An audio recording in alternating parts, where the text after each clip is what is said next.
ஓவியா வணக்கம். தமிழகத்தில் அடுத்தடுத்து நடைபெற்று வரக்கூடிய சட்டம் ஒழுங்கு பிரச்சனை, கொலை மற்றும் பெண்கள் பாலியல் வன்கொடுமை உள்ளிட்ட நிகழ்வுகளை குறிப்பிட்டு பாமக தலைவர் அன்புமணி ராமதாஸ் அறிக்கை வெளியிட்டிருக்கிறார். தமிழக அரசு உடனடியாக நடவடிக்கை எடுக்க வேண்டும் என்று குறிப்பிட்டு அறிக்கை வெளியிட்டிருக்கிறார். அந்த அறிக்கையில் புதுக்கோட்டை அருகே மாற்றுத்திறனாளி பெண் கூட்டு பாலியல் வன்கொடுமை குற்றவாளிகள் மீது கடுமையான நடவடிக்கை தேவை என்று குறிப்பிட்டு அந்த அறிக்கை வெளியிட்டிருக்கிறார். அதில் புதுக்கோட்டை மாவட்டம் கரம்பக்குடி அருகே வாய் பேச முடியாத 35 வயது மாற்றுத்திறனாளி பெண் காரில் கடத்தி செல்லப்பட்டு கூட்டு பாலியல் வன்கொடுமை செய்யப்பட்டிருப்பதாக வெளியாக இருக்கக்கூடிய செய்திகள் அதிர்ச்சி அளிக்கின்றன என்றும், தமக்கு நேர்ந்த அவலத்தை நேரடியாக வெளிப்படுத்துவதற்கு கூட முடியாத நிலையில் உள்ள இளம் பெண்ணை மனித மிருகங்கள் சீரழித்திருப்பது மன்னிக்க முடியாத குற்றமாகும் என்று குறிப்பிட்டிருக்கிறார்.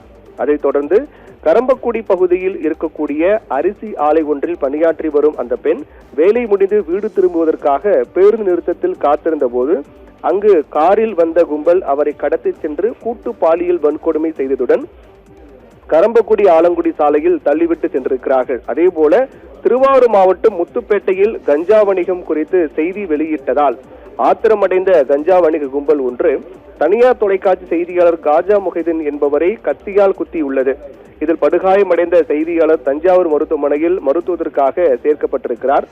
திமுக ஆட்சியில் தமிழ்நாட்டுக்கு ஏற்பட்ட பெருந்தீமைகளில் குறிப்பிடத்தக்கது கஞ்சா வணிகமும் பெண்களுக்கு எதிரான குற்றங்களும் கட்டுப்படுத்த முடியாத அளவுக்கு அதிகரித்தது ஆகும்.